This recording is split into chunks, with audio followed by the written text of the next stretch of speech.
Admiral Han Soo-jin stood on the bridge of the Earth defense ship Harmony, watching the stars through the large window. She had been commander of Earth's neutral defense fleet for 12 years. In all that time, she had never fired a shot in anger. That was exactly how she liked it. Earth had stayed out of the Great War for 300 years. While other species fought and died across the galaxy, humans built trade routes and made peace. The Stellar Federation controlled the eastern spiral arm. The Hegemony Alliance ruled the western sectors. Both sides respected Earth's neutral zone right in the middle. "Admiral, we have another diplomatic convoy arriving," said Captain Park Jin-woo from his station. He was young but smart. Han trusted him to handle the routine meetings that kept Earth safe. "Federation or Hegemony?" Han asked. "Neither. It's the Kalari from the neutral trading post on Vega Station. They want to discuss new shipping routes." Han nodded. The Kalari were good partners.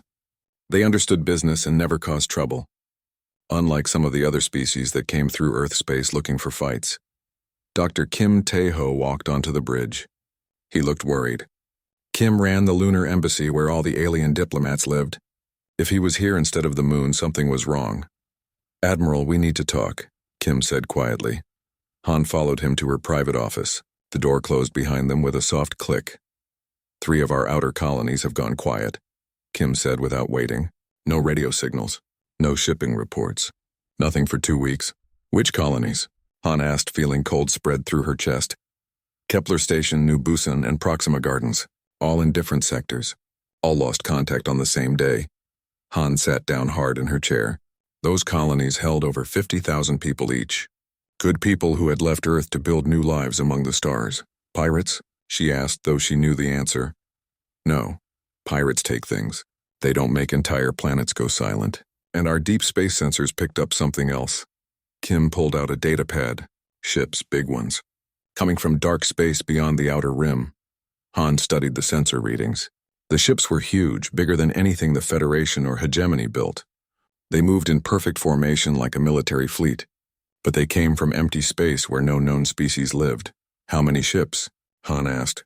"At least 50 that we can see. Maybe more hiding behind sensor shadows." "Any attempts at communication?" "None. They ignore all signals on all frequencies. They just keep coming toward our space."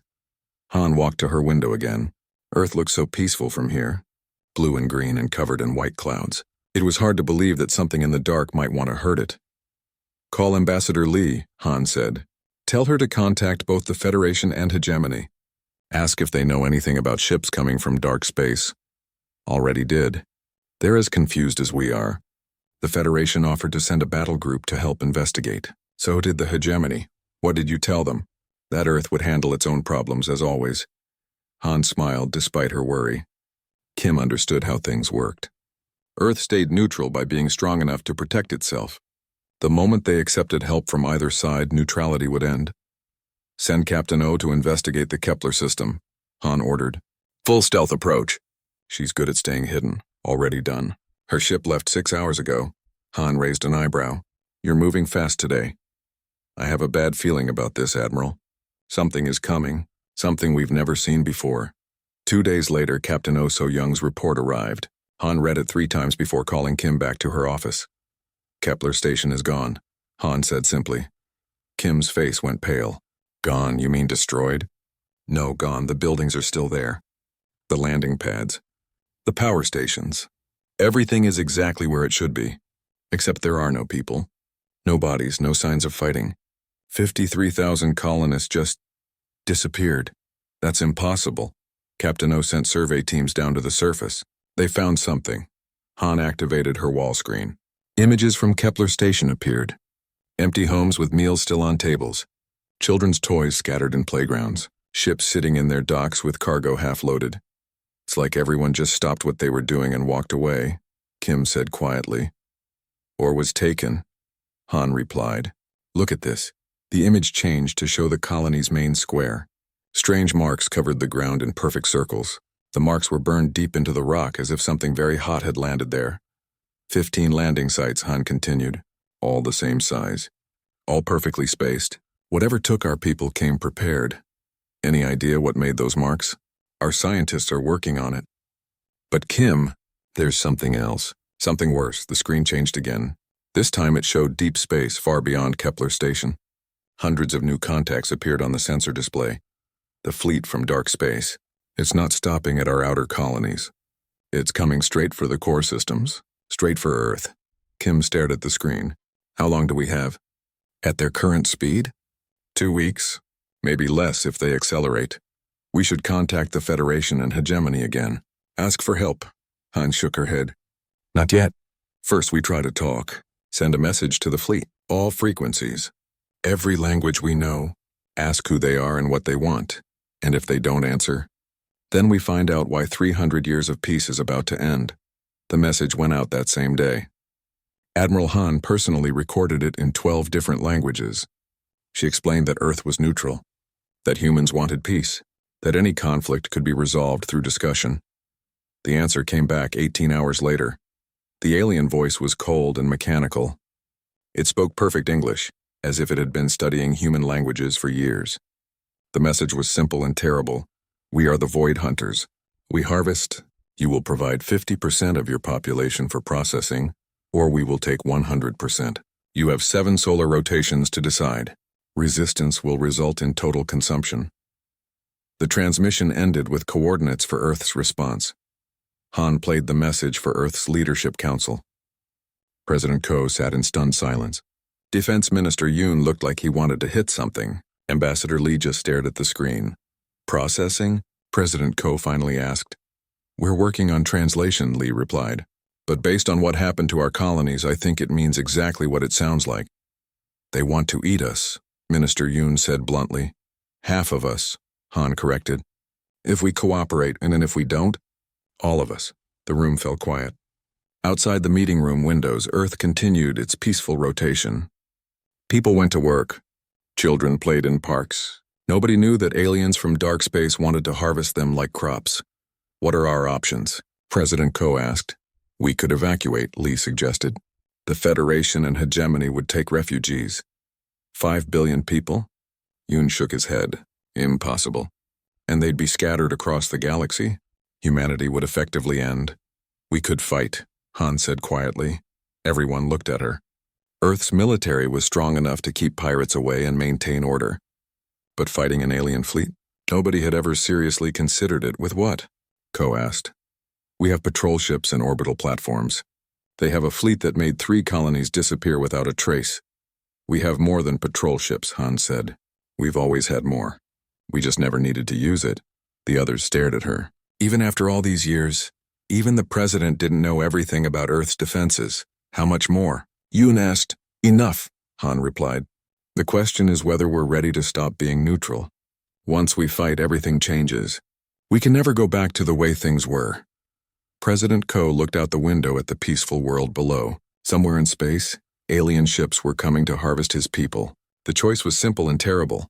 Send our response, he said finally. Tell the Void Hunters that humanity declines their offer. All of it? Han asked. All of it. And, Admiral? Start getting ready for war. Han nodded and left to prepare. Earth's 300 years of peace were about to end. She just hoped humanity remembered how to fight. General Yoon Kyung-ho had not slept in 3 days. He stood in the war room deep beneath Earth's surface, surrounded by screens showing ship movements across the galaxy. The Void Hunter fleet was still coming. In 4 days, they would reach Earth's outer defense grid. Status report, Yoon said to Lieutenant Commander Choi Hee-rin. She was Earth's best intelligence officer, and right now her knowledge of alien psychology might save them all. The Federation contacted us again, Choi reported. They're offering 2 battle fleets and their best commanders. The Hegemony made the same offer. Both sides want to help. Both sides want to see how we fight, Yoon corrected. They've been wondering about Earth's real military power for decades. This would give them front row seats. Should we accept help? Not yet. What do we know about these Void Hunters? Choi activated the main display. Images of the alien ships appeared along with data collected from long-range sensors. They're old, she said. Ship designs we've never seen, but they look ancient, like they've been traveling in dark space for thousands of years. Why come out now? We think they've been watching the galaxy for a long time, waiting for the right moment. The war between the Federation and Hegemony has weakened everyone, makes us look like easy targets. Engineer Jang Min-ho walked into the room carrying a tablet full of technical data. He looked excited despite the situation. "General, you need to see this," Jiang said. "We analyzed the energy signatures from the missing colonies. The Void Hunters aren't just taking people, they're taking everything organic, plants, animals, even bacteria. For what? Best guess? Food. Or maybe raw materials for biological technology. Either way, they see living worlds as resources to harvest." Yoon felt his stomach turn. How many worlds have they harvested? Unknown. But based on their fleet size and technology level, probably hundreds, maybe thousands. And they think Earth is next. "They think Earth is easy," Choi added. "We've been neutral for 3 centuries. No major military actions, no aggressive expansion. To them, we probably look weak." Yoon almost smiled. They have no idea what weak actually looks like. Admiral Han entered the war room with Captain Oh So Young behind her. Oh commanded Earth's special forces, the soldiers who handled problems too dangerous for regular military. "Status update," Han said without greeting. She looked as tired as Yoon felt. "Void Hunter fleet will reach our outer perimeter in 96 hours, Yoon reported. "Long-range scans show at least 80 ships. Some are bigger than our largest stations." Our response?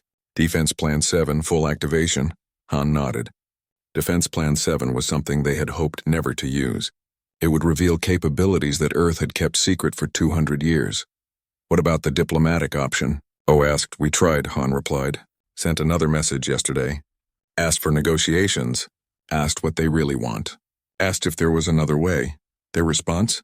Choi played the recording. The same cold, mechanical voice filled the room. "Negotiation is irrelevant. Compliance is required. You have refused our generous offer. Preparation for total harvest will begin upon our arrival. Resistance will be noted and punished." "Generous offer," Oh repeated with disgust. "Half our population was generous." "They really don't understand us," Yoon said. "Any species that would threaten to harvest Earth's children has never met humans before." "No," Han agreed. "But they're about to." The next morning, President Ko addressed the world. He stood in the Global Assembly Hall and spoke to every human on Earth and in the colonies. "My fellow citizens," Ko began, "for 300 years, Earth has chosen peace over war. We have built bridges instead of weapons. We have made friends instead of enemies. This has been our greatest strength." The camera showed faces in the audience. Some looked scared. Others looked angry. All of them looked determined. Today, an alien force approaches our world. They do not want to trade with us. They do not want to talk to us. They want to harvest us like crops in a field. They believe humanity will surrender because we have always chosen peace. Ko paused, letting his words sink in. They are about to learn the difference between choosing peace and being weak. They are about to discover why every species in the galaxy respects Earth's borders. They are about to find out what happens when someone threatens our children. The president's voice grew harder. "To the Void Hunters, if you are listening, Earth rejects your demands. We will not sacrifice our people to feed your hunger. We will not bow to your threats. You have made a serious mistake. You have threatened the wrong species. Earth's neutrality is hereby suspended. Admiral Han has full authority to defend our world by any means necessary. To our allies in the Federation and Hegemony, we thank you for your offers of help, but this is humanity's fight. Stay clear of our space. This will be over soon." The broadcast ended. Across Earth, people went to work as usual. But now they worked with purpose. Factory workers built ammunition. Shipyard crews prepared vessels that had been disguised as cargo haulers. Farmers made sure the population was fed. Everyone did their part. In space, things began to change. "What am I looking at?" asked Captain Park Jin-woo as his ship approached what used to be a simple mining station. "Orbital Defense Platform 12, replied his tactical officer. It just unfolded. The mining station had opened like a flower. Hidden weapon systems emerged from fake cargo holds. Massive railguns deployed from concealed compartments. Shield generators came online, surrounding the platform with energy barriers. "How many platforms like this do we have?" Park asked. "All of them," his officer replied. "Every mining station, research post, and communication relay in the outer system. They're all military installations." Park stared in amazement. "For how long?" "The oldest ones were built 150 years ago. We've been preparing for this day since before any of us were born." Similar scenes played out across the solar system. Trading posts became fortress bases. Scientific research ships revealed hidden weapon systems. Even the tourist stations around Saturn opened up to show military hardware. But the real surprise was the merchant fleet. Captain Lim Dongwook commanded what everyone thought was a simple cargo vessel.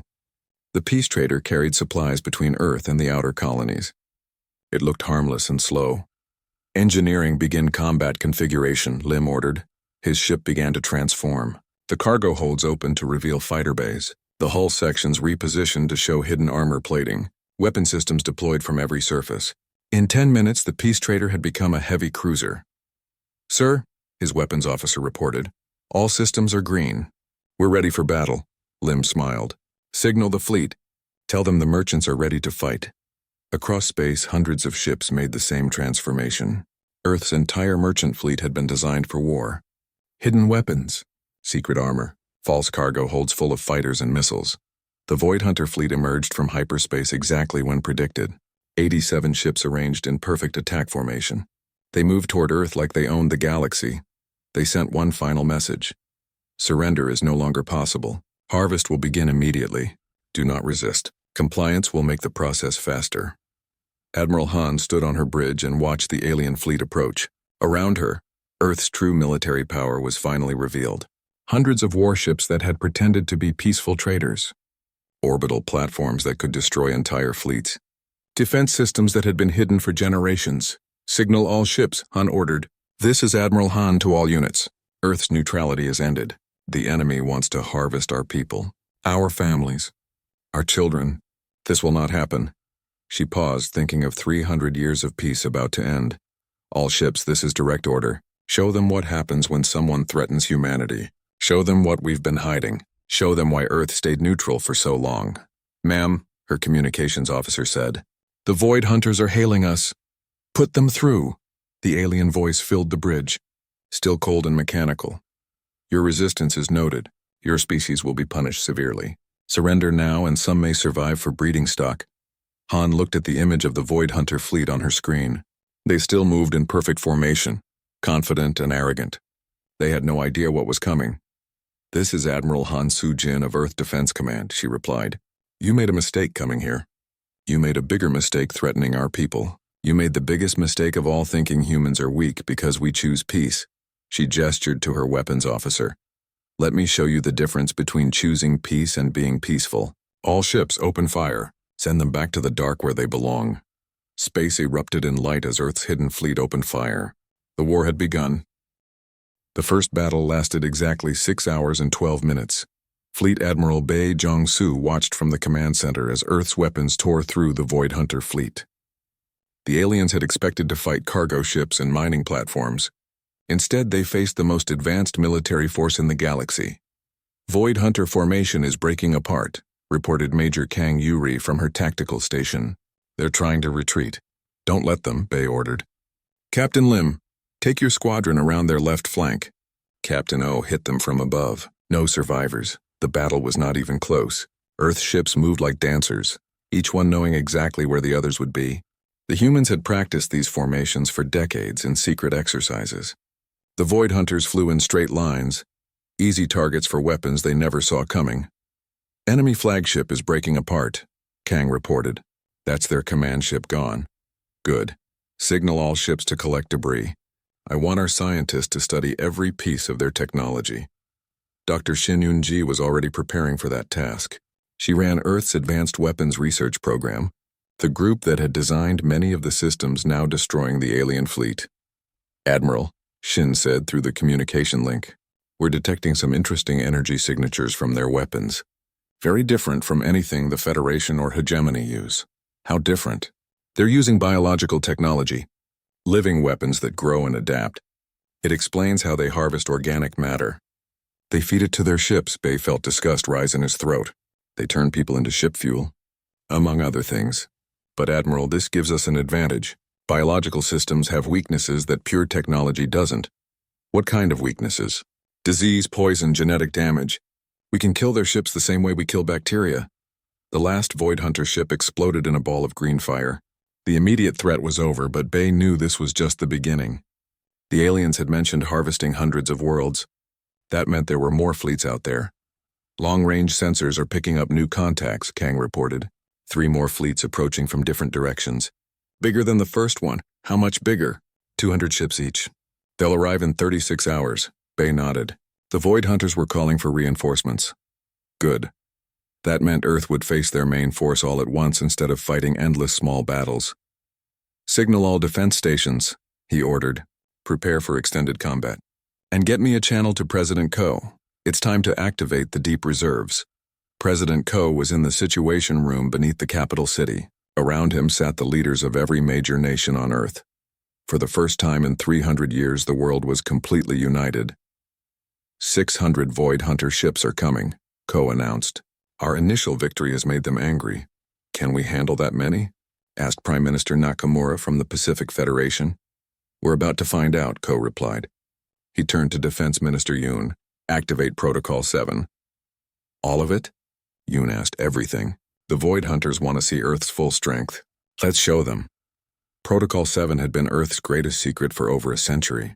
Hidden shipyards in the asteroid belt began launching vessels that no alien had ever seen. Secret bases on distant moons came online. Weapons platforms disguised as space junk powered up their systems. Captain Park Jin-woo couldn't believe what he was seeing through his ship's sensors. Sir, his tactical officer said, I'm reading over 1,000 new contacts. They're coming from everywhere. Ships emerged from hiding places throughout the solar system. Some had been buried inside asteroids for 50 years. Others had been disguised as broken satellites. The largest ones had been hiding behind gas giant moons, invisible to outside sensors. This is the real Earth fleet, Park whispered. Everything else was just the patrol force. His communication system crackled to life. All ships, this is Fleet Admiral Bay. Welcome to the war. You've trained for this day your entire careers. Time to show the galaxy what Earth's military can really do. The hidden fleet moved out to meet the approaching Void Hunters. But they weren't alone. Something else was happening throughout human space. Lieutenant Commander Choi Hai-rin was studying alien psychology when she noticed the pattern. General Yoon, she called out. We have a problem. A good problem. Explain. The Federation and Hegemony are moving ships toward our borders, not to attack, to watch. Every major power in the galaxy is sending observers. How many observers? All of them. Sir, I think we're about to have the largest audience in galactic history. Yoon understood immediately. For 3 centuries, every alien civilization had wondered about Earth's real capabilities. The mysterious humans who stayed neutral, who never fought, who somehow commanded respect from everyone. Now they were all coming to see the truth. Let them watch, Yoon said. Maybe it's time the galaxy understood why we've been so peaceful all these years. The second battle began at dawn, Earth time. 600 Void Hunter ships faced off against humanity's true fleet. This time the aliens came prepared. They had learned from the first battle. They're using different tactics, reported Major Kang from her position on Admiral Bay's flagship, spreading out, using their larger ships as shields. They're adapting, so are we, Bay replied. Captain Lim, show them what the merchant fleet can really do. What the aliens saw next changed everything they thought they knew about warfare. The human ships didn't fight like any military they had encountered. Instead of rigid formations, they moved like a living thing. Ships that had been trading partners for decades worked together perfectly. Captains who had shared drinks in space bars now coordinated attacks without needing orders. They're fighting like a family, observed Commander Nam Ho-seok as he led his squadron into battle. Because that's what we are. The Void Hunters had superior numbers and larger ships, but the humans had something the aliens couldn't understand. 300 years of working together. Every human captain knew every other captain. They had been building trust and friendship while the aliens had been hiding in dark space. Dr. Shin's biological weapons proved devastating.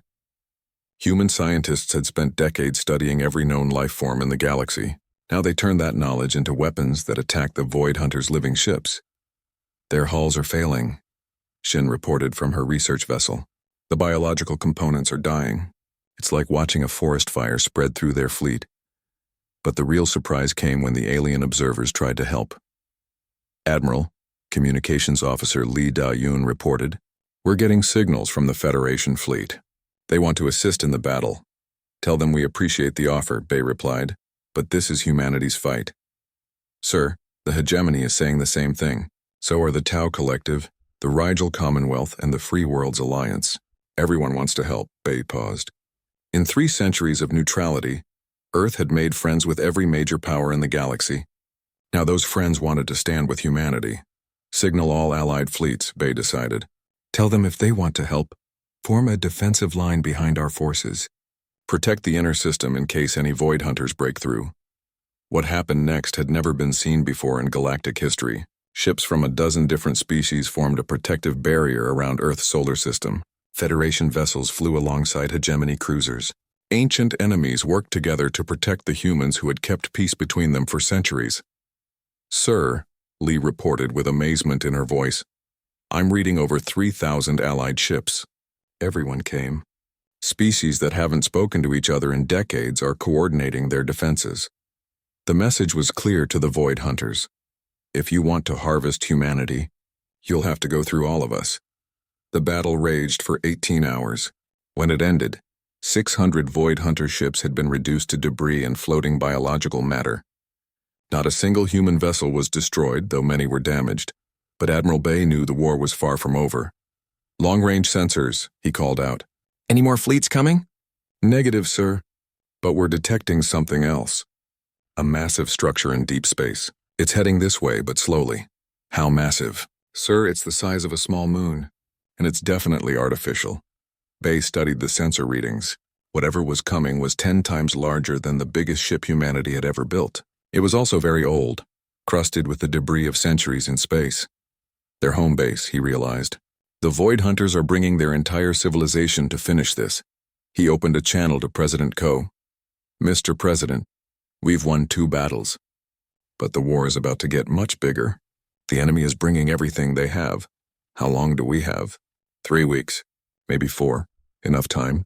Bay looked at the display showing human and allied ships working together to repair battle damage. 300 years of peace had built more than just friendship. It had built trust that could move mountains. Yes, sir. More than enough. Admiral Ryu Sang-min had never seen anything like the Void Hunter home ship. It was massive beyond imagination. A twisted combination of metal and living tissue that had been growing in space for thousands of years. Dark tendrils reached out from its hull like the arms of some ancient sea creature. Analysis complete, reported Dr. An Sul-ji from her xenobiology station. That thing isn't just a ship. It's an entire civilization. Population estimates suggest over 50 million void hunters living inside. 50 million, Ryu repeated quietly. And they're all coming here to harvest Earth. Sir, called out Commander Nam Hoseok, we're getting strange readings from inside the structure. It looks like they're manufacturing something, building new ships while they travel. Ryu nodded grimly. The Void Hunters weren't just bringing their existing fleet. They were building an invasion force as they approached. In 3 weeks, they would arrive with more ships than humanity had ever faced. Signal Fleet Admiral Bay, Ryu ordered. Tell him we need to hit them before they reach Earth. If that thing gets into our solar system, the fight becomes much harder. Colonel Song Mi-young was working on a different kind of weapon. She specialized in psychological warfare, the art of breaking enemy morale before the shooting started. Her team had been studying captured Void Hunter communications for days. General Yoon, she reported, I think we've found something useful. The Void Hunters aren't a unified species. They're a collection of different races working together. Explain. The original Void Hunters conquered other species and forced them to join the collective. Most of their fleet is crewed by slaves. Different alien races that were harvested centuries ago. Yoon saw the possibility immediately. Can we turn them against their masters? Maybe. But we need to get a message to them first. Something their masters can't detect. How do we do that? Song smiled. The same way humans have been communicating in secret for thousands of years. Art. Her plan was brilliant and completely human. Instead of sending military messages, Earth began broadcasting music, poetry, and stories. Beautiful things that showed what life could be like when you were free. The effect was immediate. Deep inside the Void Hunter home ship, enslaved species began to remember what they had lost. Some began to sabotage their own systems. Others started planning rebellions. It's working, Song reported. We're detecting explosions inside their ship. The slaves are fighting back. But humanity's real advantage was something the Void Hunters had never encountered before. The ability to think like their enemy. Dr. An had been studying Void Hunter psychology for weeks. What she discovered changed everything about how Earth planned to fight them. They're not really intelligent, she explained to the War Council. Not like humans or other species. They're more like insects. Very smart insects, but still following programmed behaviors. What does that mean for us? Asked Admiral Bay. It means they can't adapt the way we can. They follow patterns. If we can figure out those patterns, we can predict everything they'll do. Earth's strategy shifted completely. Instead of just fighting the Void Hunters, humanity began to think like them. Human tacticians studied every battle, every movement, every decision the aliens made. Soon they could predict Void Hunter actions hours before they happened. They're going to try a flanking maneuver in 6 hours, predicted Major Kang during one battle simulation. 3 groups of ships will break off from the main force and try to circle around our left wing. She was exactly right. When the battle came, Earth's forces were waiting exactly where the Void Hunters appeared. It was like fighting an enemy who sent you their battle plans in advance. But the humans weren't content to just win battles. They wanted to end the war completely. Engineer Jang Min-ho had been studying the captured Void Hunter technology. What he found gave Earth a terrible new weapon. Their biological ships are all connected, he reported, like a network. They share information, resources, even consciousness. It's their greatest strength. And their greatest weakness, added Dr. Shin. If we can introduce a virus into one ship, it will spread to all of them. What kind of virus? Not a computer virus. A biological one. Something that attacks their living systems and makes them turn against each other. The plan was dangerous and morally complex. Humanity would essentially be creating a plague designed to destroy an entire species. But when the alternative was the harvest of every living world in the galaxy, the choice became clear. Do it, ordered President Ko. But make sure it only affects the original Void Hunters. The slave species should be immune. Earth's scientists worked around the clock to create the perfect biological weapon. They designed it to target only the specific genetic markers of the original Void Hunter species. The enslaved races would be unharmed. While the scientists worked, Earth's military prepared for the final battle. The Void Hunter home ship was only days away from the outer solar system. When it arrived, it would bring the largest military force in galactic history. Status report. Admiral Bay called out from his command center. All human fleets are in position, reported Admiral Han. Allied forces are standing by. We have over 4,000 ships ready for battle. What about the home ship? Still coming. It's launched over 1,000 escort vessels. But sir, something strange is happening. The escorts are fighting each other. Bay smiled. Song's psychological warfare was working. The enslaved species were turning against their masters. Long-range sensors detect massive internal explosions, continued Han. Whatever's happening inside that ship, it's tearing itself apart, but the Void Hunters weren't finished. Even with rebellions raging inside their home ship, they still had enough forces to destroy Earth. The final battle would determine the fate of every living world in the galaxy. Sir, reported Communications Officer Lee, we're receiving a message from the Void Hunter Command. They want to negotiate to put them through. The alien voice was different this time, less mechanical, more desperate. Human fleet, this is Void Hunter Prime Command. We offer terms for cessation of hostilities. We're listening, Bay replied. You will surrender your homeworld for harvest. In exchange, we will spare your colony worlds and allow your species to continue in servitude. This is our final offer. Bay looked at the display showing the massive alien home ship approaching Earth. Even damaged by internal fighting, it was still the size of a moon and carried weapons that could crack planets. This is Fleet Admiral Bay Jong-soo of Earth Defense Command. Counteroffer: surrender unconditionally and we'll allow your enslaved species to go free. Continue attacking and we'll destroy your entire civilization. You cannot threaten us. We are the harvesters. We have consumed 1,000 worlds. And that's exactly why you have to be stopped.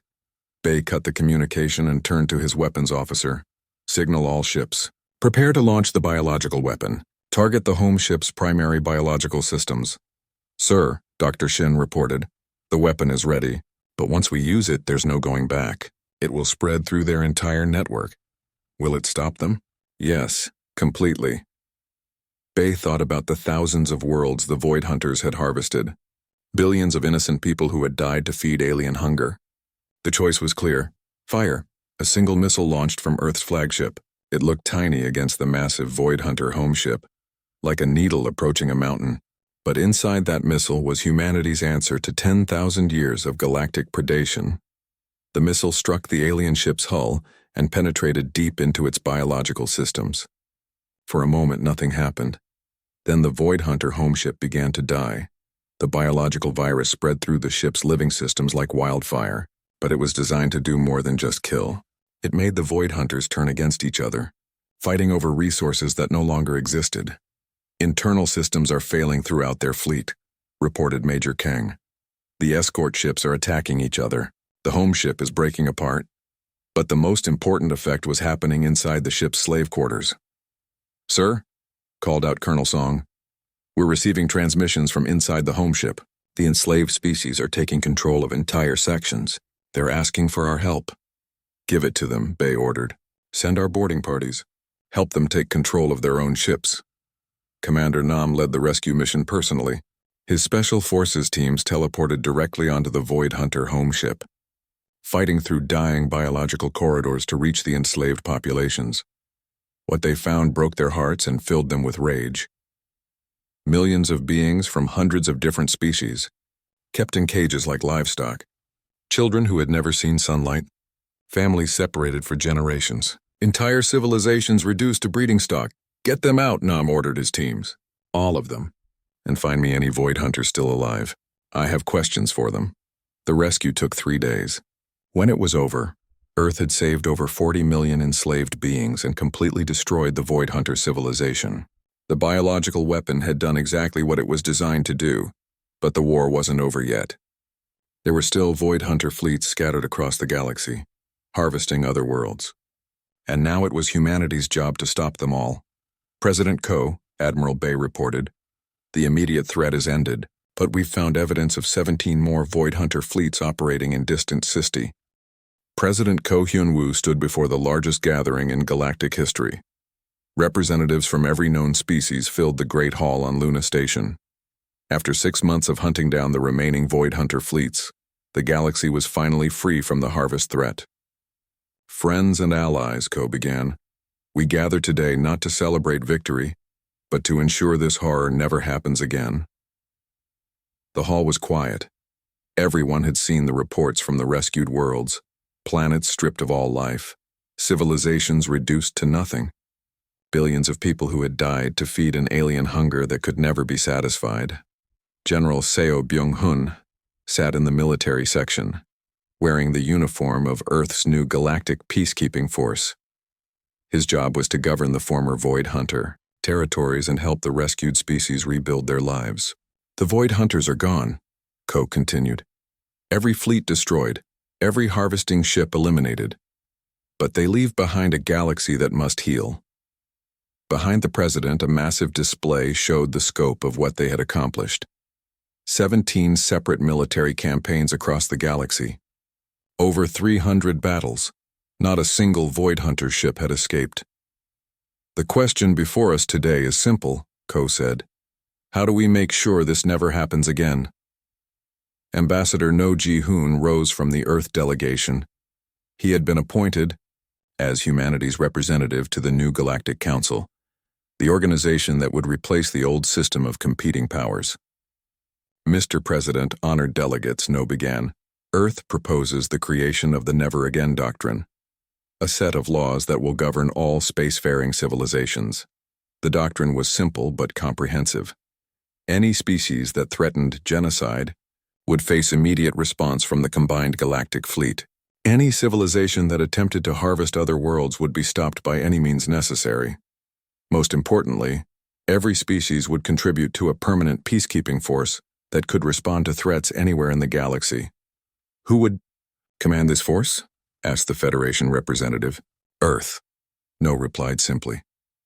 "Humanity has proven it can unite the galaxy against a common threat. We propose to continue that role." There was murmuring throughout the hall.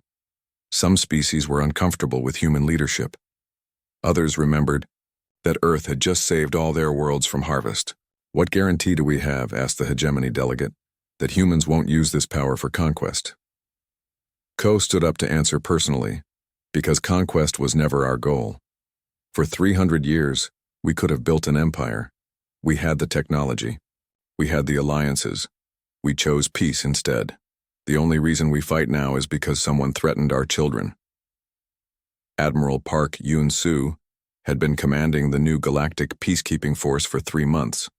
Her ships patrolled trade routes, protected colonies, and investigated reports of aggressive behavior. It was exactly the kind of work Earth had always done, just on a larger scale. "Admiral," reported her communications officer, "we're receiving a distress call from the Kepler sector.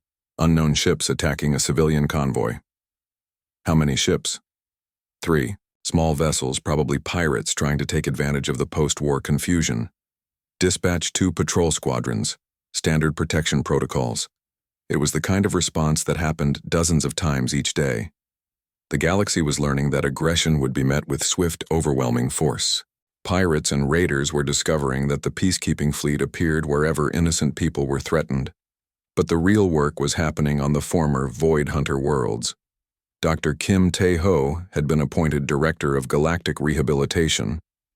His job was to help the 43 million rescued beings rebuild their lives and cultures. "Status report," Kim requested from his team leaders. "Sector 7 is progressing well," reported Dr. Shin. "The Altarian refugees have established 3 new colonies and are beginning to restart their agricultural programs. What about the younger generations? That's more difficult. Many of them have never known freedom. They're having trouble understanding that they can make their own choices now." Kim nodded sadly. It would take generations to heal the damage the Void Hunters had caused. Some species had been enslaved for so long they had forgotten their own languages. Others had lost all records of their home worlds. "We'll help them remember," Kim said. "It's the least we can do." Meanwhile, Earth itself was changing. Captain Oh So Young walked through the streets of New Seoul, watching people go about their daily lives. Children played in parks, families had dinner together, students attended universities. Life was peaceful and normal, but there were differences. Every young person now served 2 years in the peacekeeping force. Every civilian ship carried weapons for self-defense. Every colony had hidden military installations. "We're not the same species we were a year ago," Oh reflected to her companion, Engineer Jang Min-ho. "Is that bad?" Jang asked. "I don't know. We've learned we can be warriors when we need to be, but I hope we don't forget how to be peaceful." The answer came from an unexpected source. Lieutenant Commander Choi Hyren had been studying the psychological effects of the war on human society. Her report surprised everyone. "We're more peaceful now than we were before," she announced to the council. "Crime rates are down. International conflicts have disappeared. People are kinder to each other." "Why?" asked President Ko. "Because we've seen what real evil looks like. After facing an enemy that wanted to harvest our children, human disagreements seem pretty small. We remember what's really important." The first anniversary of the war's end was marked not with celebration, but with remembrance. Memorial services were held for the billions who had died in the Void Hunter harvests. Names were read aloud in a ceremony that lasted 3 days. Admiral Han, now retired, stood in her garden watching the stars. She had kept her promise to return to peaceful work, but she also kept her uniform clean and ready just in case. "Any regrets?" asked her husband. "About the war?" "No. About revealing our capabilities? Sometimes." "Why?" "Because now everyone knows what humans can do when we're angry. That changes how they look at us." "Is that bad?" Han thought about it. "Maybe not. Respect based on fear isn't ideal, but it's better than being conquered by something like the Void Hunters." The real test of the new order came 2 years later. A species called the Krellian Empire began expanding aggressively into neutral space. They conquered 3 systems and enslaved the local populations. It was exactly the kind of behavior the Never Again Doctrine was designed to prevent. Admiral Park received the order directly from the Galactic Council. "Stop them," President Ko commanded. "Show the galaxy that the peacekeeping force means what it says." The response was swift and overwhelming. 12 different species contributed ships to the intervention force. Human commanders led fleets that included former enemies working together. The Krellian Empire surrendered after a single battle. "They didn't even try to fight," reported Major Kang, now a general in the peacekeeping force. "The moment they saw our fleet, they gave up." "Good," Admiral Park replied. That's exactly what we want. Aggression should be so hopeless that nobody even attempts it. But the most important moment came during the surrender negotiations. "Why?" asked the Krellian Emperor. "Why do you stop us? We do not threaten your worlds." Ambassador No answered for humanity and the galaxy. "Because we learned something from the Void Hunters. Evil spreads when good people do nothing. We will never do nothing again." 5 years after the war, the galaxy had settled into a new rhythm. Trade flourished under the protection of the peacekeeping fleet. Scientific cooperation reached levels never seen before. Art and culture spread freely between worlds. President Ko, now in his second term, gave a speech on the anniversary of the Never Again doctrine. 5 years ago, humanity faced a choice, he said. We could remain neutral and hope someone else would solve the problem. Or we could accept responsibility for protecting the innocent. The camera showed faces from across the galaxy. Humans and aliens working together. Children from dozens of species playing in mixed groups. Scientists sharing discoveries that benefited everyone. We chose responsibility, not because we wanted power, but because power without responsibility is tyranny. We became the galaxy's guardians not to rule, but to serve. Ko paused, looking directly into the camera. To any species that might think about repeating the Void Hunter's crimes, know that the galaxy is protected. Know that aggression will be met with overwhelming force. Know that we remember what happened when evil was allowed to spread unchecked. But also know this. The same force that destroys aggressors will protect the innocent.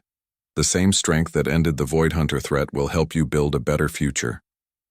We are gardeners now, tending a galaxy where all species can grow in peace. Admiral Han, watching from her retirement home, smiled as she watered her flowers.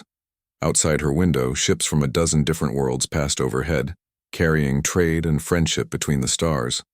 The galaxy was safe. More importantly, it was free. Earth had finally found the perfect balance between peace and strength. They had become exactly what the galaxy needed. Protectors who remembered that the greatest victory was never needing to fight at all, but they would always be ready to fight when protection required it. Because some things are worth fighting for, and some threats must never be allowed to rise again.